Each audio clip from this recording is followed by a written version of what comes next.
Ladies and gentlemen, welcome to another episode of Bloop and a Blast podcast. My name is Big Sexy. I am the Bloop, although it's questionable, could be considered the Blast. But that's okay, we'll get into it another time. His name is Luke Hughes, aka Hughesy, aka the Blast, the real Blast. Hughesy, I'm going to let you do this one. As always, mate, flick it to our guest. Who we got?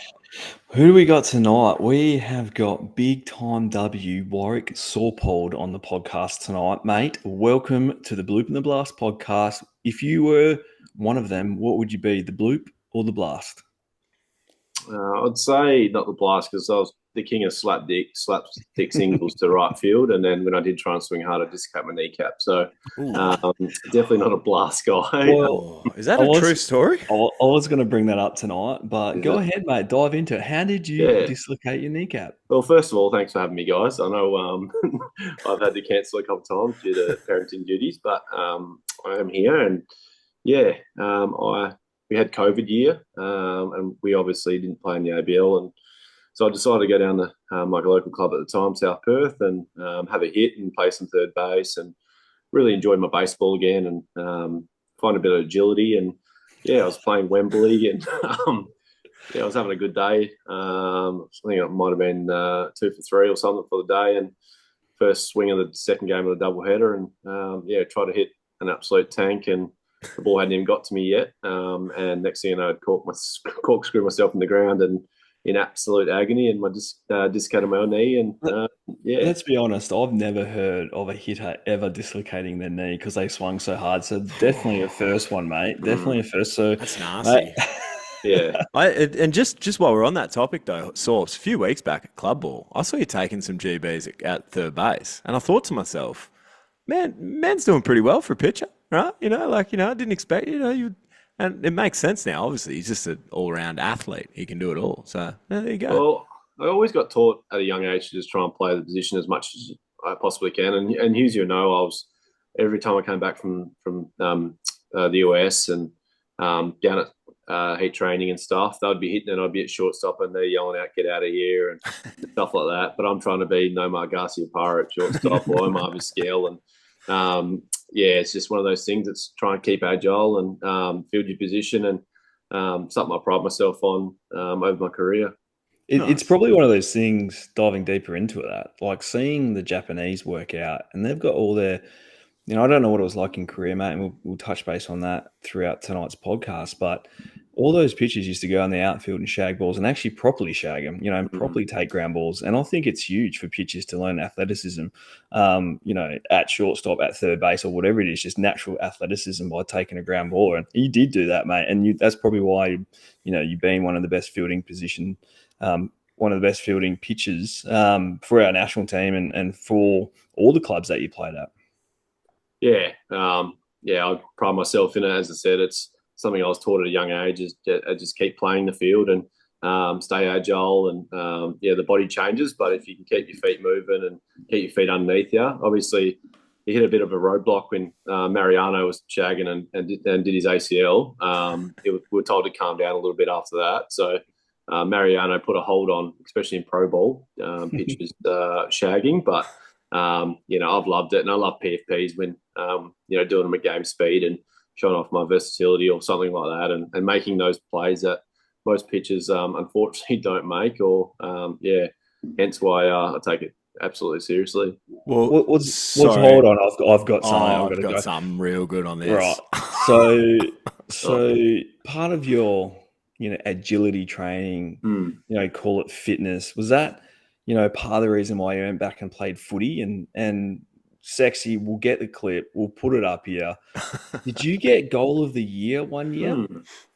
I did, actually. It was one of those things that was just, and everyone keeps saying, that was out of bounds. But it's just a dodgy camera angle. It was in play by a mile. And it's actually, the guy I've done it to is Andy Cole's nephew as well, I think. So it's kind of a small world, but showing off my versatility and athleticism, and don't get fooled by the big fella. This is all starting to make sense now because we did the breakdown on the catch in Canberra. Now that is when we start talking agility and fielding, I'm thinking, oh my God, because you're like a cat.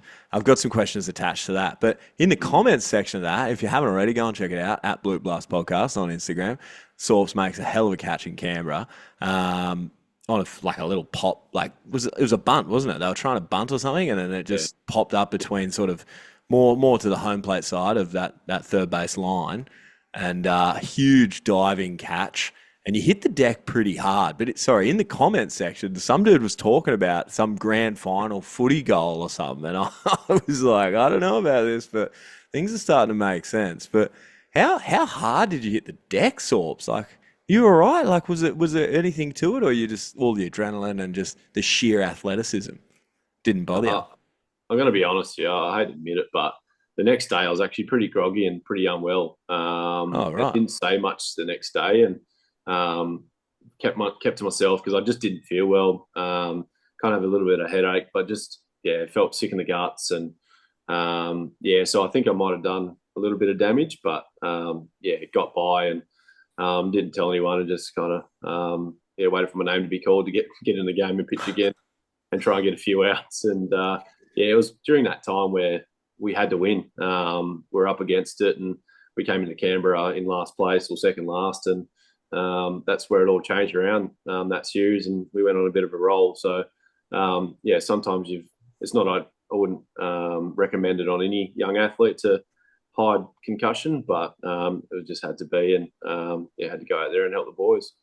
It was a pretty awesome moment though, like especially someone like yourself. And let's dive into the heat season that was. But I mean, for you, like going out there and like everyone would consider you and TK and a few of the other guys as leaders in that clubhouse. And if you go out there and see that, like it was like, okay, here we go. Like the boys are on, and I'm sure that permeated through the rest of the team for them to see you putting your body on the line like that. Yeah, I'm sure. Obviously, and Hughesy can kind of atone to this. It's every time I go out there, I play with a lot of emotion, and I love winning, and I love playing in the black and red, and something I've cherished my whole career. And it was a play that had to be made. You know, when you can get a cheap out, I'd love to take it. And yeah, I was lucky enough to hold on to it, but I've copped a lot of flack from especially TK after saying I was agile and then essentially giving myself a concussion by catching a ball and slamming my head in the ground. Probably not the greatest move, but TK hasn't let me live it down. Mate, you sprung up nice and quick too. Yeah. Bounced up, ready to go again. I hit it pretty well, but the next day I woke up and I just felt just out of it. I just didn't know what was going on. And But You bang on, Hughesy. That pop up was unreal. Way you turn around like ready to go. I forgot about that. That was yeah. that was Go nasty. ahead and cut that into the video tonight. Yeah, might as well. every day. Hey guys, Big Sexy here. Just taking a quick pause for the cause. I just want to shout out one of our new supporters on the show. It's Grubby Mitts at Grubby_Mitts on Instagram. You might have seen on our Bloop Blast stories over the last week on socials that they did like a relace and reconditioning on my gloves. I got my outfielder's glove done, which is probably about 10 years old now. And I got my one of my first gloves, my pitcher's glove, done. And like, they feel like new gloves. I picked it up, especially the outfielder's glove, right? Because I ain't pitching anymore. No one wants to see that. But I picked up my outfielder's glove before the game last Sunday, took it out, and man, it felt like a brand new glove. But it wasn't. It was my same old glove. It just felt so good. And I can't thank them enough for hooking us up and looking after us. And for you guys, go and check them out. If you've got an old glove that needs a bit of loving, give your gloving some loving. I don't know, that kind of sounds weird, but go and check it out. At Grubby_Mitts on Instagram. We love them. We know you guys are going to like it. Yeah, they're in Perth. So if you're in Perth, I know a lot of you are. You got an old glove that needs some loving? Go and check it out. If you're not in Perth, still go and check it out. They've got heaps of cool videos where they do like glove reconditioning and cleaning and stuff, like really cool before and afters as well. You'll see Big Sexy's outfielder's glove there, as well as my first glove I ever got. So go and check it out at Grubby_Mitts on Instagram. We appreciate them. They appreciate us. You guys will appreciate them too. Thanks. So Saups, mate, obviously one of my best mates, have been for a long time. it's been great to see you continue to play. This season with the Heat, you had a great year. And I'm sure playing a different role out of the bullpen, being that leader of that clubhouse, as Sexy said with TK, mate, obviously didn't get over the line. But how do you see the season for the Heat? And I guess on the back end of that, next year, looking forward to that. And what does that look like for you? Yeah, it's kind of the same kind of response for the last 3 years. It feels like we've never really put it together. We've scratched and kind of ground our way into the playoffs. Our team is, it's a great bunch of guys, especially that core group, as Hughesy, with a couple of young guys really taking the next step this year, and Jesse and Byron, and then you've got Hawley been a big leader in the clubhouse now with his presence and stuff like that. So they're the guys you wanted, and it's probably the guys that were in our dynasty years. We had that core group that really stuck it out and went through some trying times. But yeah, the last 3 years have hurt, especially this year when we got in a roll at the end. I thought something was different, and we really thought we could win this one. And we're getting a home championship series. We're like, all right, kind of our confidence grew a little bit more, and and just to lose that first one when the boys go out and score a lot of runs for us, it was a weird game to watch, and then sit there, and it was just I just wanted to run out there and, all right, let's just throw up a scoreless inning, stop the momentum, get us back in the dugout and score some more runs. Where every time we scored, they scored, and as Benny said it, they just, it was a never say die attitude for them. And then what Davis did in the game too was remarkable. And as a pitcher, never want to lose, but it was pretty impressive to sit back in the bullpen and watch that display. And and we, as back to the Heat season, and to get there, we had some adversity. We lost Sheriff pretty early in the year. Kiz went down for a series or two, but to watch him build himself into a absolute animal as a relief pitcher, possibly starting moving forward. That's something that really hits home to me. He's my throwing partner in the off season, and to watch him progress and be one of our key guys at the bullpen, to kind of lessen the load for Beardsley, and then obviously losing Beardsley pretty much, last couple series and the semi-final, that hurt as well. But everyone stepped up and changed roles and got it done in the time. And it wasn't to be, but it hurts. It makes us numb because it's happened 3 times in a row now. And but all the boys are pretty keen to get back. And I think this year hopefully we can get things sorted off the field pretty quickly and get to the drawing board and really find the pieces that we really need. And that's, everyone's kind of aware of what they want. So we'll sit down and go through that and really start putting the pieces in early and get to work. What are some of the pieces that you think you missed this year? That, like, a couple of additions that probably could have, potentially got you over the line, mate? I think starting pitching's one, mate. You sit back and, if you can throw the game, Tucker Smith was our guy all year and he had a good year. But it's one of those things too, when you have the Koreans, they're on a bit of a pitch count. Their command can get shaky at times, so their pitch count gets up pretty quick. So if Tucker doesn't have his best outing in game one, it kind of sets kind of behind the 8 ball, and we're starting to cover a lot of innings early. So if we can get that 1-2 punch to start a series, that would be huge. Back to the dynasty years, and we had Mike Ekstrom, Brian Baker, myself. Maury. I wouldn't say Mike McClendon is another one. So you got these guys that you gave the ball in game one, and you knew they were going 6 or 7, and that's, even if they got beat around a bit, they were going to give you depth, and it just relieves the pressure from the bullpen and for the rest of the series. So probably get a couple of starting pitching. I love to see Tucker probably the back end of the bullpen. I think he's a good starter. He knows how to pitch and throw strikes and get strikeouts, but I'd love to see him back into the bullpen to kind of help out the bullpen. But we'll see, mate. It's we'll obviously have to sit down and go through the roster and see the depth chart and all that stuff. But there's a lot to play out. I guess it's still pretty raw, to be truly honest with you. Yeah, it's still sinking in, mate. For you, personally, really, what did you do differently in the off season this year? You took on a different role instead of starting. You're in the bullpen. In some those high leverage situations, it really looked to me that your breaking ball was back and nasty, and seeing that pitch come back into your arsenal was probably, I think, part of the key to your success, mate. What do you put it down to this year? Yeah, it's pretty obvious. After the Hanwha series last year, I knew something had to change. You just can't roll out of bed and pitch in the ABL anymore. And not that I didn't take it seriously. It was just that you do have to put in the time. Doesn't matter what's going on around your life. You still got to find the time to throw. And, so I said to Kiz, mate, what are your plans? And he's like, mate, I want to throw off season, build some velo and go from there. So I said, mate, let's throw 3 or 4 times a week throughout the off season. So after that series, I had a couple of weeks off. And then essentially from there, mate, would meet at either Morley or Swan Districts and have a throw and just really get the arm going over the off season and really stretch it out. Did some mobility, a lot of mobility stuff too. Got my range of motion back.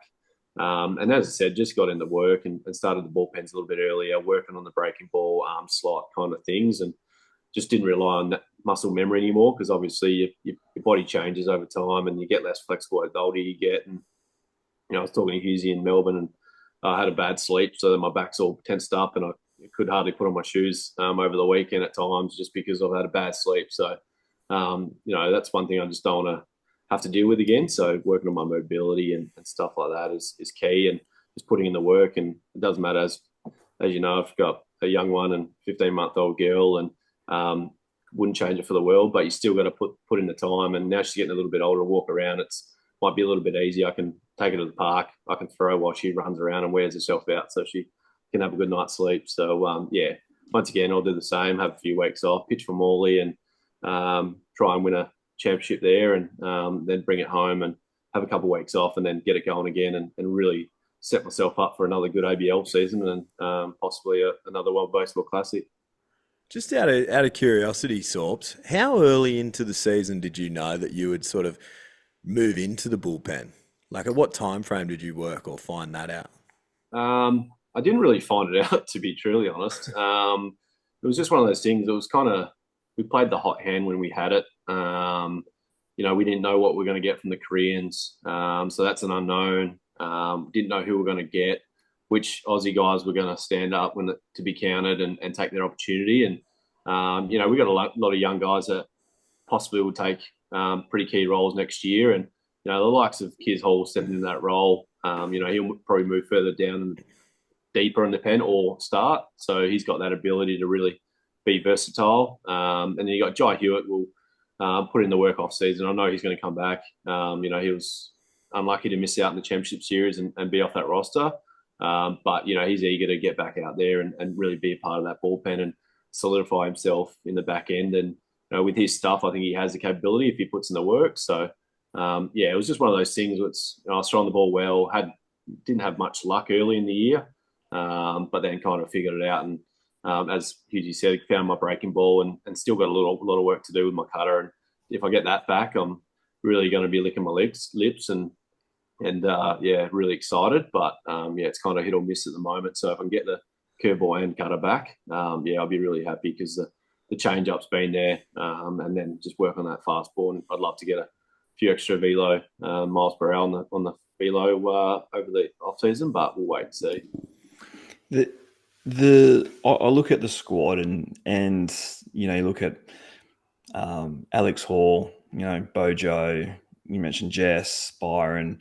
You got that core group of position players set and primed at a good age, right? And I know it's been crushing the last couple of years for those boys to not be able to get over the line and kind of drink those beers at the end of the championship and celebrate together as a group. But if you look at the offensive pieces, they're there, right? And you trickle in a TK, to add that leadership.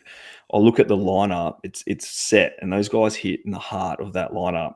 Getting the right other pieces import wires to complement those guys. You can definitely see the offensive side. do their part and, score the runs, put the runs on the board. And I guess I agree with you, a couple more starting pitches and, a Kiz Hall, 12 months older, another year stronger. He's so focused talking while he was in Melbourne for what lies ahead for him, not only for the Perth Heat, but, for the national team. And who knows what can happen, right? You pitch well, touch 95, you might end up back in the States. So for me, looking at the piece, it's all there, and you guys are the ones that just kind of steady the ship and keep it moving in the right direction with obviously AK at the helm. So, it's exciting to see, nothing will change next year. You guys will be back up around the mark again. Obviously got the affiliation with the Rays and with that connection, obviously they send out some great players and a coach every year too. So, in the early season predictions, I'll go early, 2 weeks out from the ABL Championship. But hey, I can see you boys back there again, mate. And I know you're chomping at the bit for one more and back again next year for another year. Yeah, it is. It's exciting to know that you have got a great core group of guys. And, we, as you know, Hughesy, we lay down the kind of, don't lay down the law, but we're pretty open of how we expect people to come in and buy into it. To put it simply, if you don't buy in and enjoy yourself and play the game the right way, you're not going to enjoy yourself and you won't last very long. One thing I really appreciate with the Perth Heat is it doesn't matter who you're playing for, if you're bought over by the Rays or a Korean team, if you're not performing, you're not going to make the squad. And it's a great way to look at it too. It's not you have to play because you've got to earn it. You still got to, just because you've come out here from affiliated ball doesn't mean you're guaranteed a spot. This is all we have, and we take it, very seriously and with a lot of pride. And as I said before, we love putting on the Heat jersey, and it means a lot to all of us. And there's nothing better. And I was lucky enough to win a lot early, and there's nothing better than holding that shield up, having the time of your life with the boys on the Sunday, backing it up again on the Monday, and just really reminiscing of how hard it was to win one of those. I think I took it for granted winning a lot early and just thought, I was going to win a ton of them. And, to go 10 years now without one, it does burn. And I think if I didn't have that burning sensation and really hit me a lot harder than it probably should, then I probably would walk away from the game knowing I gave it everything, but it just still burns. And I know my best is good enough, to put in the work this off season and go out there and have a good year. And I still think I've got more to give, and I still think I can go to another level. I'm not going to kick the footy this year, and I'm going to be in the gym with kids and really trying to wind back the clock and get the back to where I need to get to really perform at elite level. I want to give it my all for the next 13 months and then see what happens after that. But I'm all in, and I love kicking the burley, so that's going to kind of suck. Sitting on the sideline and watching my Cougar teammates run around, and they won't have a big bulldog in the middle in and under getting 40 touches a game and kicking three, and that's going to hurt them. But they'll fill the void, and it might take 3 or 4 players, but they'll have a crack. So can we talk about the sprint speed? I know you kept some data the other year, and we're having a pretty deep and meaningful conversation about your sprint speed. Can you enlighten our listeners of what was your max sprint speed? I actually can't remember, but I think it was like 29 or something, wasn't it? I remember it right now. I do wear a GPS tracker only to see how many Ks I do and make sure I'm not cheating myself. I know if I'm not, so I pretty much know when the Ks aren't up. But when you have a good game, you feel like you're on top of the ground. Which, as I said, I'm not the best runner, but the stop-start stuff is all right for me, and I actually enjoy it. Especially what about the repeat efforts, mate? Yeah, the repeat efforts. And then when you look at the GPS and it's over 10 Ks, then I'm happy. I can have a beer after the game and not feel so guilty. So it probably looked like a bit of a flog, to be truly honest, wearing a GPS, but it was all for my personal benefit and sprint speeds, and just really just kind of just have a look at how well I'm going. Even when I was barreling out a full forward, I still wore it. Do you think you hit 29 kilometres an hour on that bunt play that you sprung over and caught? Easy. I reckon I hit 40. I think that was off the mark. Quick. bit like a Tesla off the mark, I reckon. It was A performance model. If you're looking for a novated lease, hit up paywise.com.au. Hit him up. Big time Saups. Actually, don't worry about big time Saups. Just come straight to Luke. Oh no, this is what this has turned into. This podcast used to be good. We cut this one, send it straight to the CEO and the COO, Frankie and put Steve. in the weekly update. I don't think you concussed yourself on the landing. I reckon you did when you come up because you just sprung up so quick, mate. You were just like, "What's going on?" As I said, I think that was all muscle memory, but it's fun because, as I said, Hughesy, we joke around in the office about the footy because obviously we got half our Perth office has actually got AFL time, so we've got a good mate, Mitch Schofield, who also played at Morley and played one game for the Perth Heat. And, still lets me know about it, so one at that. I'll give him a bath. He plays at full centre forward for the East Perth Royals in the Waffle here, and always let him know that I'd give him a bath, and he wouldn't be able to stand on me. So it's a bit of banter between the boys, but it's going to suck to not put on the ASICS knee career savers, but I want to be all in on this. What grade footy were you playing, Saups? Just out of curiosity. It was C1 when I was playing. They're down to C2 now. Unfortunately, we had a bad year last year and only won a couple of games. But what's that translate to in baseball, like here? Probably B grade, I'd say. A grade. A grade. I'd say B grade. Yeah. I just envision you. I just love the GPS tracker thing. It just makes me. I had to slip that in there. I had to slip that in, sexy. I had to get it in there. A B grade guy, like it's like a B grade guy coming out with a rap soda. Yeah. It's exactly that. And just trying to get some stuff. And as I said, I'm a king of honesty, and it's big flog moment. I get that. No, you're doing it for yourself, mate. You're a pro athlete. That's fine. I put it on straightly too. I go into the bathroom and put it under my jersey and jumper, and I was just like, I still feel like an absolute idiot, but good on you. That's all right. But bringing it back to some baseball, and over the weekend, you did get to represent your country, Australia, in Melbourne against Hanwha, your old team, right? And is there anyone still involved with them? Yeah, there's a few guys that I have pretty good relationships with. The left fielder who started most games and left the first two games in left fielder. He is a close mate of mine. Still stay in contact to this day. Joke around with him on Instagram, and then the right fielder as well, who started the first two games in the right field. He always reached out to me and said, asked how my family is and stuff like that. He was actually a rookie when I first got there. Wasn't treated the best, so he came to me for a lot of advice. They're very strict on bowing to if you're older than them, and they have their own designated smoking rooms and stuff like that. And he felt kind of left out, which wasn't ideal. So he came to me for a lot of times and had a chat about the game and really wanted to learn and listen, and really appreciated that. And stay in contact with him now. He's I think he only got out a couple of times throughout the weekend too, and one was by yours truly, so that was good. So had to get him out and punch him out, which was handy.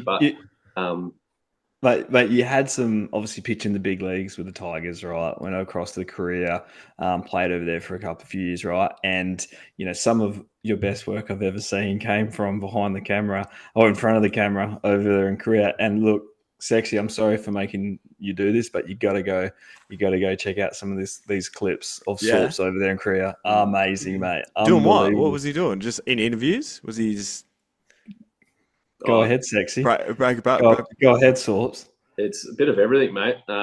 Rain delay dancing, just really trying to pump the crowd up and get them enthusiastic about sitting in the rain with their ponchos on. And, that wouldn't have been fun. So I thought I'd dance in the dugout in the rain, and, I wasn't pitching. So give the fans something to smile and laugh about. And, as you guys know, I don't take myself very seriously. And, it's one of those things that I just thought I'd enjoy myself, and I was having the time of my life, and, they got joy out of it too, and which was nice. And then, the YouTube of me, essentially the dumpling commercial, that's a big one that flies around, especially in the office now. And as I said before, the guys in the office fling it through my Teams chat every once in a while too. So with just me going like this. So that's it always comes back to bite me at some point.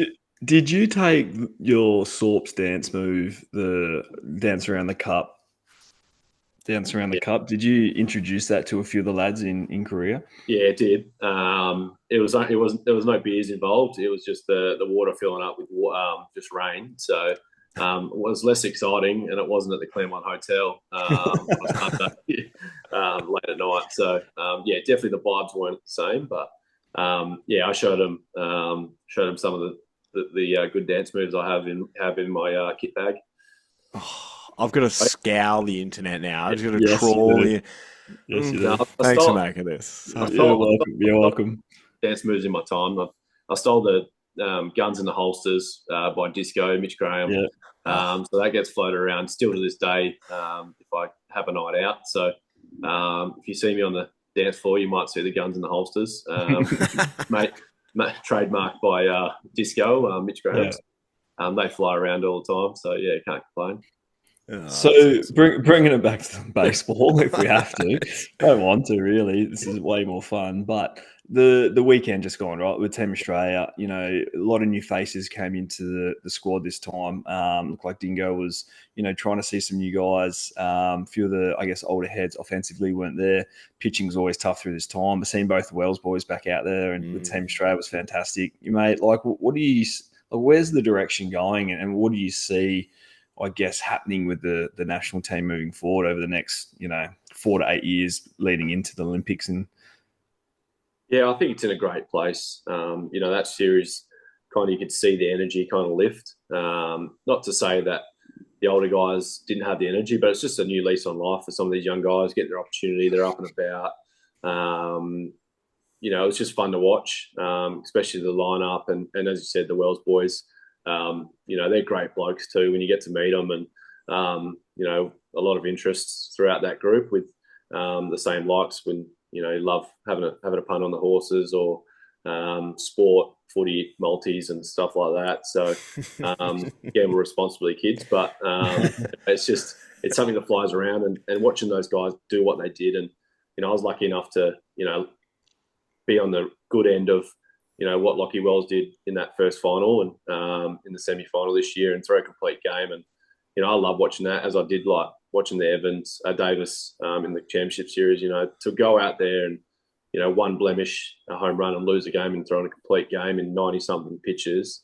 That's what you call the workhorse, and they're the guys you want to go to war with. And moving forward, you're going to back those guys in to go to war, and they will put in the work, and hopefully they have a job lined up coming up soon, and can get their body right and really take a next step come next season. They're going to come into the ADL and do what they need to do to be ready for that WBC, and then you've got Jack O'Loughlin still in the States as well, and you got Thorpe in Mexico. So you got that's 4 starters that you've kind of we lacked in that Premier 12, and that's not being any secret. It was just we didn't have the depth, simply as that, and that's all it comes down to. We had to take a different approach and had to kind of make it work, and it wasn't to be. And but at the same time, being there on the weekend and just watching a couple of these young guys really show what they've got. Once again, we talk about him a fair bit because we play with him, but the kids to go out there, bases loaded, and do what he did, that shows the competitor he is, and he's not fazed by any of those situations. And I was lucky enough to watch Sheriff do what he did at the WBC, go in there, start against Team Japan, who can be very overwhelming. Yes, he gave up a home run to Otani, but he didn't seem fazed. It was just one of those, and the kid's got it. He comes in the dugout, you can have it. He just didn't faze him, and some people would go to water, and they're the guys you're looking for, having that ticker, over the Premier 12, watching Colin win, get out of every situation he was put into, that just jacks you up and just revitalises you. So having those kind of guys, and then you've got some very young kids coming through. You've got your Brandon Bidwars, Wynyard, so those couple guys, Brody Vasilakis, is really turned a corner this year in the ABL. now another 12 months down the track, he's going to grow even more and get bigger and stronger and kind of figure out how to pitch a little bit more. So that's a scary prospect as well. So, and then you've got your stabilisers, I like to call them, and Sammy Holland and Johnny Kennedy. They know what you're going to get. They're competitors. No one likes facing Sammy Holland, but he's had to carry a lot of the workload over the years, and Johnny's the same. It's to have them fresh, especially if you got starters going deep in games, it's a whole different prospect and very exciting. And with the lineup too, if you add Bazana, Mead, those kind of guys, and then you have guys that come up and do what they did, like Riley Knight, and then you've got TK who puts on an Australian jersey and turns back into Superman. Not like he ever takes it off, but his home moves to centre field and plays outstanding defence. And it's crazy. It's a great feeling, and very exciting to be part of Team Australia, and looking forward to hopefully being Team Australia moving forward. The two guys, and all those guys are great, right? One guy or two guys that I think that I'd have to kind of mention, and we mentioned Mitchy Newborn so much early on our early days of the podcast. He's a guy that you just can see so much upside too. I know probably at the Premier 12 his velo was down just a tick, but moving forward into, I guess, the next tournament, which was WBC, the timing of that just works out so much better for everyone involved, including the rest of the teams. Yeah. But to be able to lead in off ABL season where guys have going to have the opportunity to be prepped and ready to go leading into that tournament. So Mitchy's one of them that clearly I love him. He's a great kid. And the other guy that I feel has really elevated himself is Blake Townsend. And, for him, look like he's taken on a bit more of that lefty role. He's got a great breaking ball and, a good enough fastball to beat bats too. So I'll look to see those two guys in those kind of high leverage situations at the back of the game, and you really need an out. And, you piece all those pieces together that you've mentioned, it does sound like a really formidable pitching staff. And especially in tournament baseball where you just don't know, what's going to happen. You face each other once and you kind of move on, mate. So, I'm really looking forward to seeing that team come together. Did Townsend just sign? I think he just signed like last week. Yeah, with the Pittsburgh Pirates. So he'll go back. He finished the year with them. They obviously love what they saw of him, and he came back and had a really good year.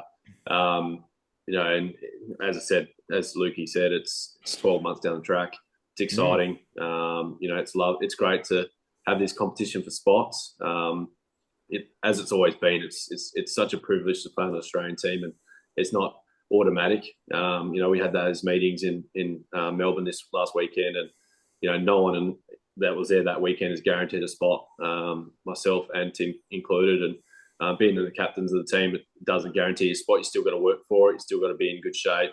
You still got to get people out right. So that's the model of the game is get 27 outs, and he's going to pick the best team to do that. And I'd love to be on it, and still think I've got plenty to give. But there are some young fellas knocking down the door, and Newborn's another one. I think he's really searching for that velo, and I think it's going to come. I just think he's just got to understand it, trust the process. He puts in the work. He works his tail off. He always has, and I think he's had a few niggles, throughout his time. But I trust him to go to spring training, put in the work, and the results will come. And he's such a competitor, and we saw it at the WBC of how nasty some of the swings people took. He's got that Bugs Bunny change-up that's absolutely ridiculous. And nasty. He's just got that presence on the mound too that, once again, he comes in the dugout, it doesn't seem phased. You just know he's got it. And it's, he could have a bad one, but you can see it in his eyes. He's just like, he knows, he cares. And he's just got that ticker and X factor about him. And we all love it. We all rally behind him because he is an absolute champion of a bloke. And, I wish he was in the black and red these days, but it's another story on itself. Yeah. It's crazy to think that we've got the WBC coming up. I'm sorry, I know it was coming, but it's like I'm just looking at it now, like, man, we've got like a mad 12 months of baseball. And after this time next year, Hughesy, we're going to be finishing up the ABL and we're going to be getting into the WBC. Let's go. Mate, that is huge. Mate, the coolest part is now they've got the qualifiers going on, right? And some of these teams that miss out and have to re-qualify is crazy. Spalding on Twitter, is it Sean Spalding? He's doing a lot of cool things, just kind of tracking like the teams and putting the teams in future teams and what they potentially can be. I watched the USA one, a clip today, and there's a guy talking about, potentials. And then I watched the Dominican Republic one, which is just freaking outrageous, the amount of players that these clubs have. And they've already started to kind of build that momentum. Hey, the WBC is coming up. It's the biggest tournament in the world to be a baseball player in. And it's exciting, mate. You've been to a few now. I know you guys want to continue to make improvements and get to the next stage. And, I know you guys have the attitude, why not us? Why can't we? You do all the right things and play the game the right way, and a couple of key hits at the key moments. And, I think Team Australia's always had the ability to limit the runs, like always have. Like there hasn't been many blowouts I can remember over the last 10 or 15 years where teams have come and just blown our pitching staff out. They've always held them to low scores. The hardest thing I'd say is to score runs at tournaments like that. And it does take some special moments individually to be able to put those runs on the board, mate. So it's bloody exciting, mate. I hope you get to go back to another one. It'll be unbelievable. How many have you been to, Saups? 2013 was my first one. So 13, 17, and then we missed one through COVID, and then 23. So only 3. I should say only 3 because they were spaced over a long period of time. But yeah, I've been sick to go to 3, and I'd love one more. I'd love to tick off the Olympic bucket list too, but that's a long way down the track. Let's just 1/4 mile at a time, as Vin Diesel said. So get through that first bit first and go from there. But yeah, it'll be exciting. There's as I said, there's that lineup just looks better. And so much more. Sorry about that. You're right. So Rupert, come say hello, mate. Everyone all right?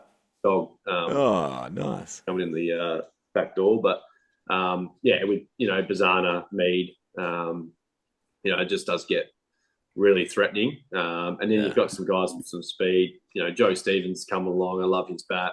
I love how his bat stays in the lineup for such a long time. And Briley Knight, watching him do what he did. Just a gamer, dude. From a young age, Hughesy was down there as well. And he used to come down with Brooke, and I'm just like, who is this guy? He's moving around. He's laying out for balls. I was like, who is this guy? And I knew he had big things in front of him. So, yeah, it's exciting times. And there's a couple other pitchers too. There's a couple guys that will bob up and unexpectedly and take a massive jump, and that's also exciting. We saw the jump of Colin Wynn in the Premier 12, and that same team at the Premier 12, we just put a line through it. It was a tough situation. It was just a bad tournament for us. I thought we probably didn't prepare right and just got it wrong, and that's completely fine. And that same team, went to the next round in the World Baseball Classic against the guys that, big league arms and stuff like that. So put a line through it, reset as we did over the weekend, and move on and go for gold. Saups, can I ask you? I mean, you've had a pretty awesome career. You've played in the bigs, played in Korea. I know that I'm guessing that on-field highlights, I could have a guess at that, and we'll come back to your on-field highlight as far as like the WBC specifically.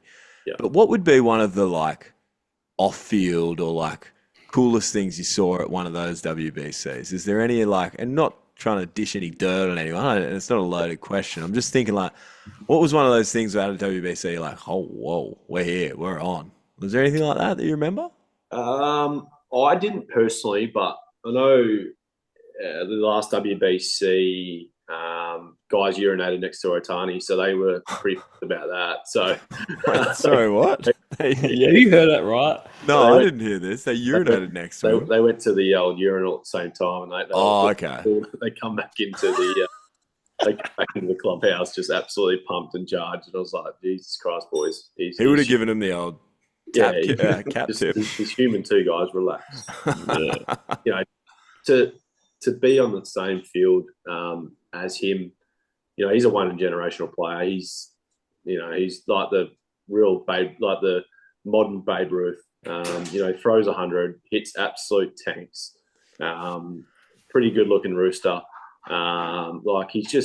It's just one of those guys that if you ever have to tick off a bucket list, go watch him play, because I don't think there's going to be a guy like him ever again. And how hard it is to hit, let alone throw 100, and then successfully doing both, all 162 games. It's remarkable. How long can he do it? We'll see. I know he's had his injuries, but it's a pretty impressive feat, and it's pretty cool to watch, and it's something you just got to admire. And I can't take one swing without dislocating my kneecap, so he does it for 62 games. It's pretty impressive. So get down there, watch him, because he is a one in generational talent, and it's exciting. What would be your on-field? I think we all know, but what would be the on-field WBC highlight for you for your career?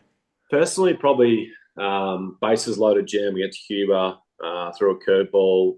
He grounds out back to me. I threw it home to D-San, and then D-San threw him out at first. Got us out of a massive jam, and then threw it to me. Threw it to Hughesy. Hughesy was at first. Hughesy at first. Got him. Saups. Yeah. Saups. Then I unleashed the biggest fist pump I have ever done in my career. That turned into a meme. It was just one of those things. It was just my emotion, and I was on a pitch count too. That the Tigers put me on a pitch count, so I knew that was it. And it just something left my body, and we ended up going on to really be in that game, and unfortunately, it wasn't to be in the end. But probably that one personally, but definitely 2023, getting to that next stage. I listened to Kenty's podcast yesterday, actually, on the way to work, and hearing him talk about we're on the bus, knowing how cool it's going to be in Miami. Like, people are checking the weather. It wasn't what if, it was we're going to be there. Like, we just had that mentality, and it was a special group. Everyone bought in. So then to be in that game for so long and get beat by one run to Cuba again, it was flattening, but we knew we were so close, and we have what it takes. We're one big hit away, and we're on the chartered flight to Miami, and it wasn't to be, but probably as personally as that team won was definitely my biggest highlight. Yeah, that's awesome, man. Mate, you wear a few different hats these days. Family man, married to Georgia, dad. You're working at Paywise. I know we had a joke, but working at Paywise. You're playing with the Heat. You're an agent as well, mate. Like, how do you find time for everything? And are you looking forward to, I guess, a little bit of a break, after you finish winning a championship for the mighty Morley Eagles? Yeah. Once again, you're forever tired, right? So I've heard that saying plenty of times, and it sits pretty close to my heart, because, before this year, my last 2 years before that weren't flattering. I was dealing with, some shoulder pain and some back pain, and really trying to grind it through. And there were some grim times. And then to add on to that, learning to be a dad, and battling that. And then, having my struggles off the field with, what happens next, with work-wise. I was working with my dad, being a concreter, and I knew that wasn't what I wanted to do in the future. And, so I had some mental demons to really overcome. And, there's some dark times there. When I say dark times, I mean, it was just, I didn't have any direction of what happens after, you kind of I shouldn't say fall from grace, but when the playing days are over. Now I've come to terms with, Hughesy was lucky enough to get me a great job at Paywise. And, I met Damien Martin, and through a mutual friend of Darren Brearley, who is at the footy club, and to go into the player management space and really grab that by both hands and enjoy that, like dealing with players, future professional athletes, going to the baseball space, and eventually getting my accreditation is something I really are passionate about. I still work closely with my agent now, and especially life after baseball. And Hughesy could probably back me up here. You just don't know what you're doing. You know, you're bought all into playing baseball all over the world, and you're told where to be at what time. You have a schedule on the clubhouse door when you go out, and it's something that you just almost forget how to do everyday items and everyday things. It's like I was really good on a computer at school. I go and play pro ball. I forget how to do some shortcuts on Excel and little bits and pieces, which I knew what to do when I left school. And so it's just one of those things. It's, you know, you're such a lifestyle and you're set in stone and you know what to do. And then to kind of come out of it and not have any direction, you don't know what you're passionate about. You know, you've only known baseball and, you know, moving in that player management space of really setting guys up, you know, while they're playing and still trying to chase their dreams and, you know, finding out what they're passionate about. Hey, what can we do to do a course while you're playing, do some studying or, you know, what are you interested in? Let's start setting up put some things in place to really, as soon as, you know, the baseball dream's over or something happens, we can put things in place to quickly transition you into what you need to do to move back into civilization almost. And, you know, and that's one thing I'm really passionate about. And to go into that player management space was something, you know, as I said, I'm really passionate about. And I enjoy working with Marto. You know, he's going to be an NBL Hall of Famer. And, you know, his number's now retired at the RSC Arena. So working with guys like that, you know, Reels is great. He's been a great mentor for me and I've learned a lot off him. And especially when it comes to, you know, having a chat and talking about life and then just juggling, you know, fatherhood. And, you know, I'm lucky enough that I have a very strong and supportive wife in Georgia. And, you know, she means the world to me. And she's been there while I've kind of had to battle things off the field. And,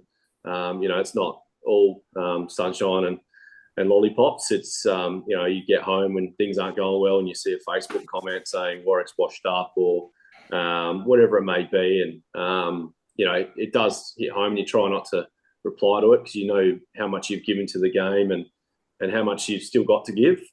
As I said before, if I didn't have that burning desire and know my body couldn't go anymore, I'm more than happy to walk away.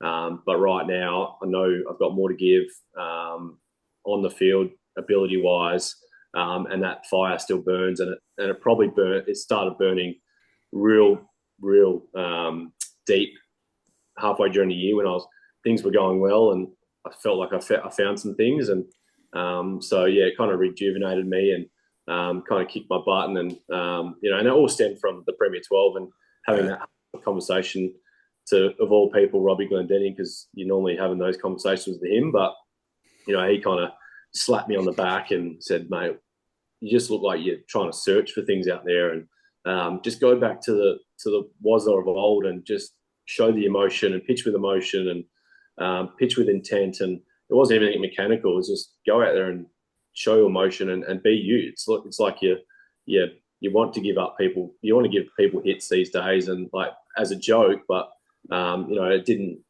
When someone gave up a hit, it looked like it didn't bother me anywhere. Where before it was kind of, I hate you. I'm really angry. I need to get the next guy out big time. So yeah, it was just a real stern conversation, and of all people, it came from Robbie. So yeah, it's very surprising. Wow, was that after the Prem 12? Is that what you said? I was in Fuchu. Yeah, okay. And I didn't have the greatest training camp. I also didn't have a lot of things go my way, but I was working on my cutter a lot, and every time I threw my cutter, it got whacked. So I looked a lot worse, even though I was working on stuff, because I knew I was going to be ready. I put in the work. Yeah. And but I just really wanted to try and get that cutter going. And every time I tried to make a pitch, it got whacked. And yeah, it was just something that he was in the elevator. I think we had an off day. We had a couple of beers. And he said, "I'm going to tell you straight." And I said, "Yeah, let me hear it." He said, "Mate, the ticker." He said, "Mate, you're just not throwing with intent. It just looks like you're searching. You're trying to guide the ball." And yeah, it was. I probably will never forget it now because it kind of put me in good stead. And then I was lucky enough to go out there and put that in play and I guess kick in and really set ourselves up to win a ball game. And lucky enough, we did win that ball game. So that kind of rejuvenated me and took it into the ABL and just rode with it. It's so awesome, like, because watching that first start in Prem 12, you looked nasty. Like, it was just, yeah, that's what I'm trying to work out, like, piece out. So it makes sense that, like, I was pre that. So yeah, wow, that's awesome. Oh, Perko, hey, Perko coming through with the goods. No, Glendenning, Oh, mate. Glendenning, sorry, Yeah, my bad. I just love it on Perko. He's my guy. Yeah, we know you. that, We know. Okay, the sorry. Wells brothers and Perko. Not as big as crush as Hughesy's on Nico Grego though. Oh God, Noonborn. It's actually funny. It's actually been about 6 or 7 episodes since Hughesy's mentioned Noonborn. So thanks for that. Yeah, Now I'll have to hear it for the next 7 weeks in a row. Just have you heard of this guy? Real quick one. Go and follow at grubby_mitts on Instagram. Yeah, you'll be glad that you did. Go and check it out. Glove relacing, reconditioning, also just some cool videos of like gloves getting cleaned and like before and after shots. Like it's this new like thing that I like watching now. Like you know how the algorithm gets after a little bit. Next thing you know, you're watching gloves getting relaced. Go and check it out at grubby_mitts on Instagram. We love them. They love us. Hopefully you'll love them. I think you will. Go and check it out at grubby_mitts on Instagram. So shut up. So now we I guess the ABL season's done, national team stuff's done. You move forward to going back to play club ball, mate, with Morley, our club. I've tried to get you to that club for many years, or I finish up coaching and managing at Morley, move to Melbourne, and you decide to move to Morley. That's why you guys got beef, hey? Haven't you guys got beef? I'm starting to think there maybe is some beef between us, and you just had to wait for me to leave. Is that true?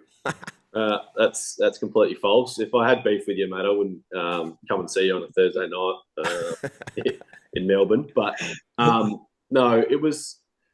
Look, for me, it was a family decision, and I bleed the South Perth Baseball Club since I was 8 years old, and I love my time down there. I'll be forever grateful.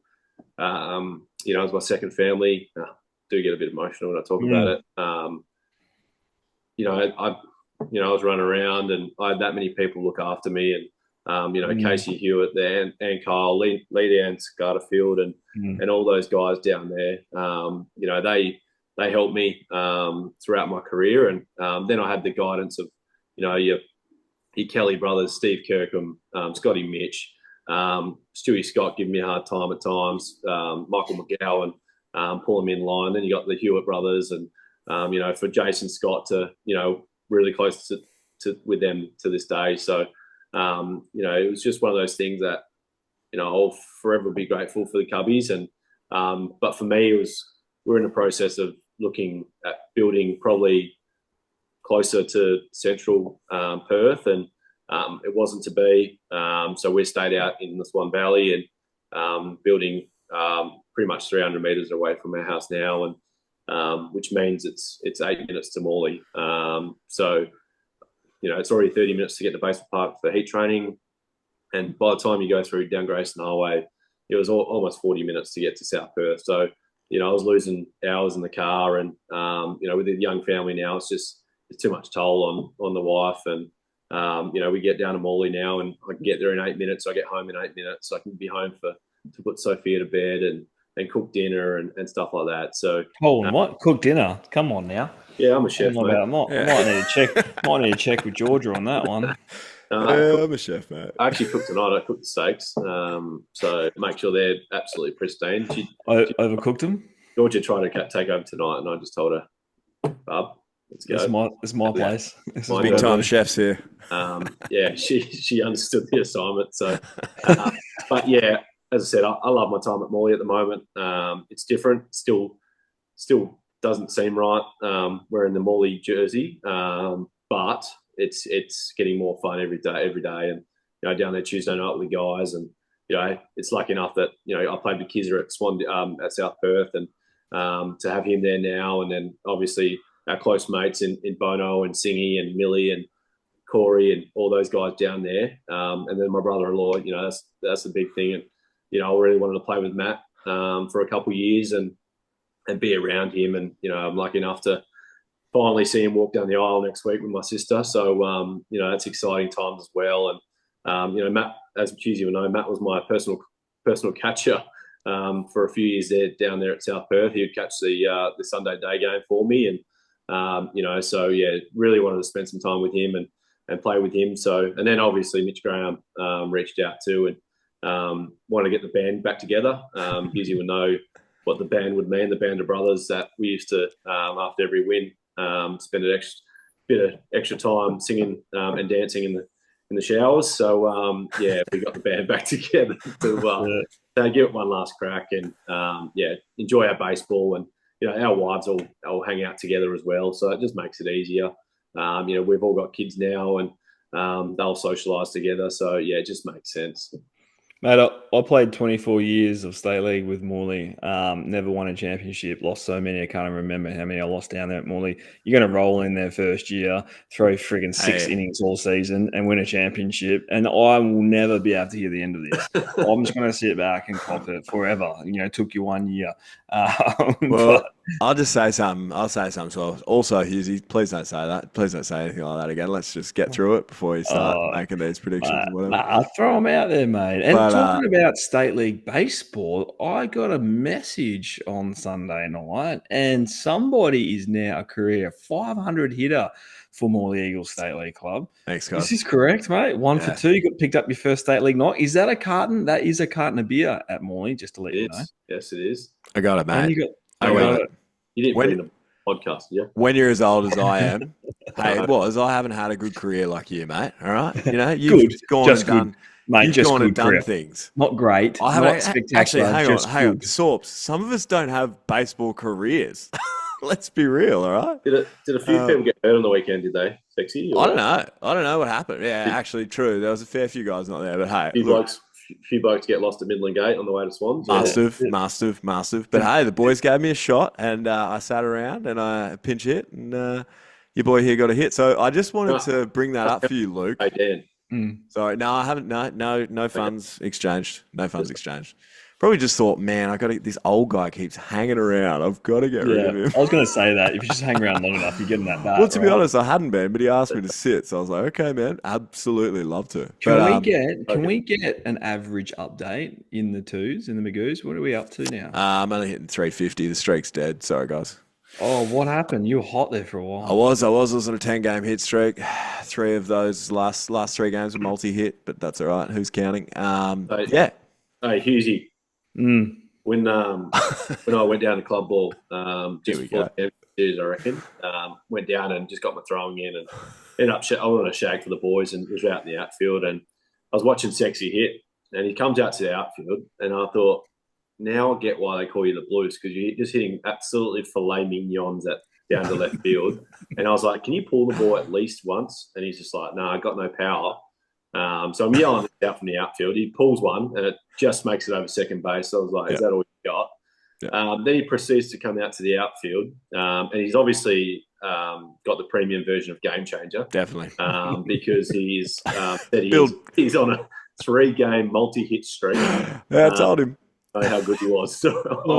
Hey, you got to tell the boys. You got to let them know. All right? I love the stats. The stats. Mate, we could go through the hard hit balls, the extra base, like all that, but we won't. We need another podcast. Look, Singy, who coaches our Magoos down there at Morley, did say, mate, this guy, I've got to hit him in the 2-hole. He just keeps getting hits. And I said, what? You got him out of the 9-hole? I was in 7. Happened? You put me in 7 last year, and then you dropped me in and whatever. And now I was in 7 most of this year, and now I'm up in the 2-hole. Hey, I led off a game here. I don't think I told you that. What do you do when you get on, Sexy? What do you do? It's pretty bad because that's the funny thing, right? When I led off, I got a hit, and I said to the first baseman, like, old mate was like looking at me, like, kind of like trying to like pick me off or something. And I was like, oi, bro, my fat ass ain't running. Hey, it's all good. I'm just like, I'm going to stay here. It's kind of awkward because, like, if I get on base, then what? Like, I need someone to hit me in or something. So I don't really know. But no, mate, you've been doing great. All right, you've been doing great. I'm just bringing it up because the one time you gave me an at bat, I struck out on 3 pitches against Kodai, and then it was never again. It was good. Do you want me to go get my first hit ball? Have you got it? That'd be cool. What No, ball you wouldn't flick is know about anyway? Hey, when, like I said, man, when you get a bit older, that's cool. I No, like it it. is, mate. Anyways. Congratulations, mate. But Bottom of my heart. it is cool having your Saups. It has been pretty cool. Like that's I why. actually was cleaning out some of my baseball gear out of the attic the other day, and I found a ball that was signed by my state league debut at South Perth. Wow. I was 16 years old, and it was some of the names were on there. You know, Isons, Hewitt. I think Hughesy might have been coaching at the time on Wow. there. The Barnes brothers, Stewie Scott, Michael McGowan, Scotty Hewitt, Scotty Mitchison, Chris Goby, all those guys. So, yeah, it's crazy when you just pull out random ball and all these guys on it, who you looked up to when you wanted to play for the Heat. Yeah, it's crazy. Some of the things. Crazy. So, 20 years, man. 20, yeah. 20 years flies. I can't fault you keeping that ball, mate. So make sure you look after it. Put it in the case. Go to Phil's Choice. Actually, don't go. Get it off Amazon. All right.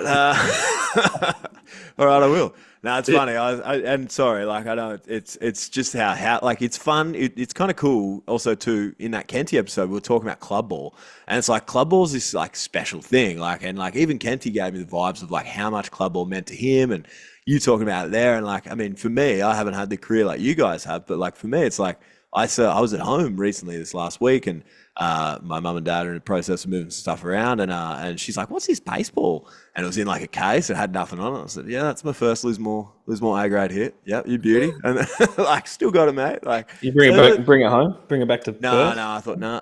What's right is right. Just leave it there for now. Like, it's cool. I still, but that's it. Like, I don't know. That's the special stuff about baseball, man. What's really cool to hear for me, and Kenty last week, big time Saups this week, is the passion they feel for their club, especially the club that they've come up through the ranks with, and where it all kind of started, right? And heard it in your voice tonight. Heard it in Kenty's voice, last week. I feel that gets overlooked a lot, and we talk so much about the ABL Team Australia, but none of those things happen without the support network and the coaches and all the people around your local sporting clubs in general, let alone footy, cricket, whatever it is. So, for us, that's where it all began. That's where you learn how to play the game, learn how, to bounce back from, bad games. And my biggest thing is, and Saups, you're probably a similar way, and Sexy, our best friends are at the baseball club. Yeah. Like our best friends, the guys we hang out with, the family, all the names that you mentioned tonight that are, once, obviously down at South Perth, all the guys down at Morley now. It's where we want it. It's like our safe space. It's a happy place. It's, go away, hang out with the lads, have a laugh, compete, try to win, have a beer after the game, share some more laughs, go back and do it again the following week. So It is, man. It totally is. I mean, I went home this last week, and I went back to Lismore. And the cool thing about Lismore is like everyone trains and plays at the same place. So like I got home on Sunday morning, and then Monday afternoon called the boys up. Let's all go down for a hit. Got the old crew together, like all the boys. Ran into some of the guys. What did I do next day? Missus was doing something. I just went back down to baseball, had another hit. Like, but also like it's the same thing here. Like I got lucky, and shout out to the Morley boys. I sort of said it to them, but like. Dude, I got lucky, man. Like running into a group of guys that, like, for me, anyways, like, and not throwing shade on other clubs, obviously, but like for me, like, there's just a bunch of legends, man. They just all love baseball, and helps when you sprinkle in a couple of ex-big leaguers that make you go, oh, that's pretty fucking cool. But like, you know what I mean? Like, it's just sick. Like, and it's all club ball, man. Like, club ball's the best. It's awesome.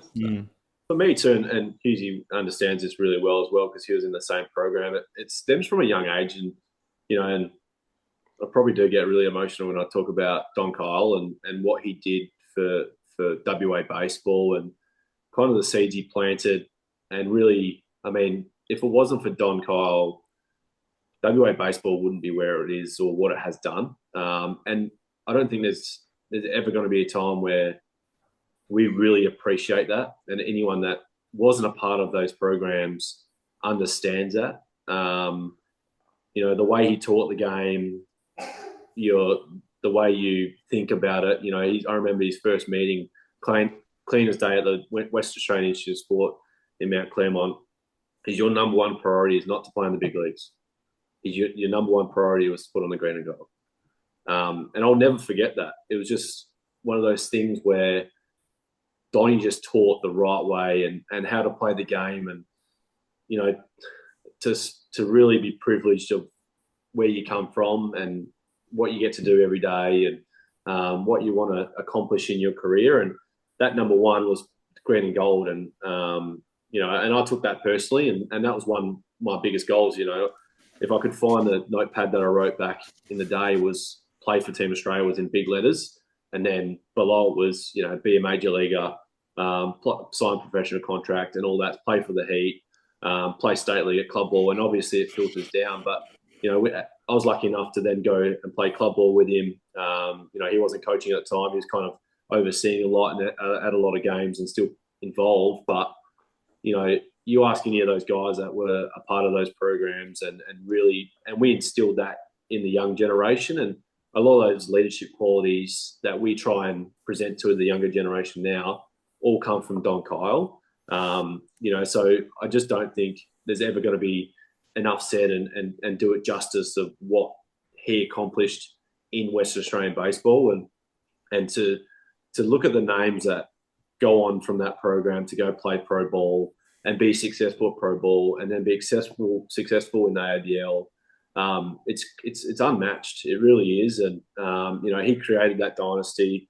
We talk about it all the time and hopefully he listens to this, but once again, and Hughesy probably attend to it too, is we can't thank you any more than I could possibly can, Donnie, and what you've done for this game. And it doesn't go unnoticed. And all those guys are very privileged to learn from the best. And, he was definitely one of the best. And he really installed people around him that put guys in great spots and guys you can turn to at any time. And, if I was to pick up the phone right now and call Donnie, he'd be the first to listen and pick up the phone and probably ask how my golf swing is first, but then from there, talk about, whatever I need to talk about. So from the bottom of my heart, Donnie, thanks for everything, mate.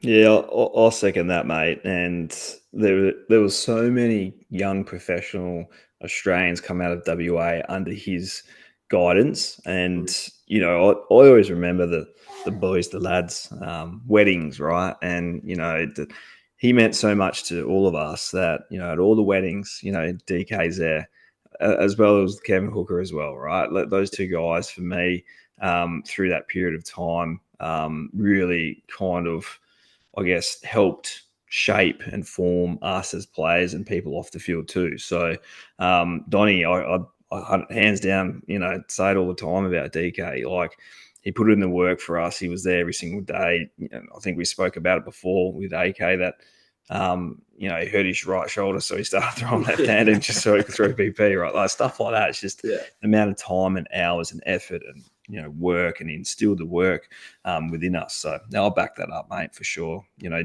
DK, wherever you are, mate, probably on some holiday playing golf somewhere. I don't know where he is, but he's always holidaying now. He's always away, retired. So I'm with you.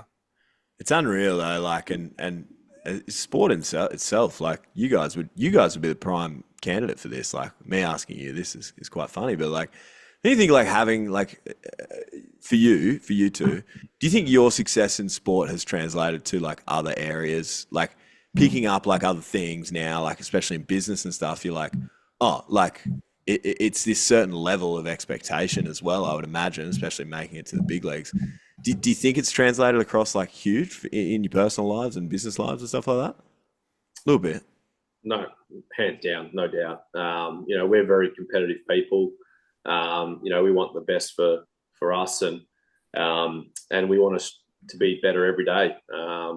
That's once you're in the pro ball or any team sport really, and myself and Hughesy are lucky enough to work with a lot of ex-professionals, and it's a very competitive environment, sales.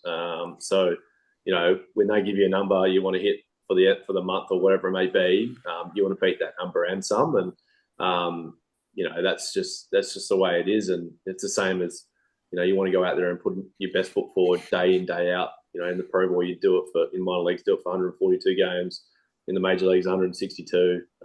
So you got to do it for 300 and something days a year, show up and get results. And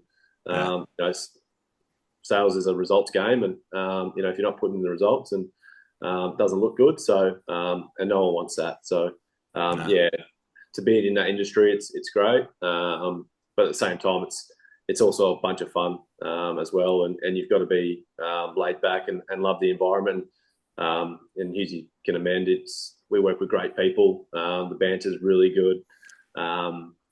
So yeah, shots are fired throughout the day, but just gives you that little kick to keep going. And I enjoy going to work and every day, and I enjoy coming home and seeing the little one, picking the little one up from daycare. And yeah, life has changed a little bit, but once again, all those special skills and they get put in the real world. And once again, going back to the player management thing, I sat there and looked at my resume and saw it was so bland. But when you put professional athlete on the resume for 12 years, that's something that you really got to be grateful for and accomplished by. That stands, working in team sports for that long a period of time at a higher level no one can walk out of bed and do that. So, businesses and future employers, they look at that and realize that, where I see a piece of paper and, I've only done sport. I can't hand this to anyone. Like, it's not going to work. But once again, I've got great people around me. When you put that, on a piece of paper, that kind of stems a lot more than just what it says on the piece of paper. So skills you pick up throughout baseball. And, I actually had a chat with Shane Tonkin, and if I could be, I'd still probably be talking to him right now because he talks underwater. I actually had a meeting with him one day, and he pretty much told me that. He was just like, mate, you've played professional sport for 12 years. That's huge on a resume. Just because it says professional sports, you don't have other jobs, mate, that all those career skills that you've picked up over your life, businesses will appreciate it. So, to sit down and have a chat with him and talk about that and carry those life skills in from professional sport to the business world is, very key. Yeah, absolutely. I mean, look, mate, like, far out, 12 years is sensational. And, it's... You might look at your resume and go, I've done anything, mate. Like, a lot of us here are envious of you, mate. I think you've done an amazing effort, amazing job. And, wow, like, just even most recently, like this year, I personally think, like, you were nasty as hell this year. Unfortunately, obviously not the scenario that you guys wanted coming out of the championship series. But, man, it's, for you to come back and do that like you did, like, there's plenty more years, plenty more miles in the tank, mate. And we really appreciate you jumping on the show with us and having a chat with us tonight. And mate, all the best for everything coming up in the future, Saups. Legend. Thanks, guys. Thanks for having me. I know it's late in Melbourne, so I appreciate it. Yeah, I've got a few more keyboard warriors to sign, so I'm pretty keen. Hey, Saups. Saups, do you get much chance to get on the sticks nowadays on the on the PlayStation, on the Xbox? I haven't, mate. I think everything's going on sale soon. So okay, that's right. Keep it. In my driving simulator thing that the boys went to F1 stage where we were all racing on F1 for a while there, and so that's on Marketplace. So if you want a good deal, come see me. I was just thinking before we wrap it up. I was just thinking, it'd be really cool to sort of have a little gaming channel where separate to the bloop&ablast, where we can sort of stream with the boys, some of these pro players. Just an idea. Anyways, I'll just leave it out there. Let it simmer. Hours in the day now. Yeah, no, you're busy as hell, but maybe I'll get someone else that I'm trying to accomplish. But if I do find some time, mate, I'd love to jump on there with some fans and some podcast listeners and share my gamer tag, Missing Mongoose. We'll just fly around. Dropping in Fortnite or crawling around on Call of Duty somewhere as well. So, or racing in F1, it could happen as well. So, give it a rip. Give it a rip. Thanks, love you, mate. Absolutely, love you, buddy. Mate. We appreciate you. Take care. Appreciate it, mate. Thank you. Going back. This ball's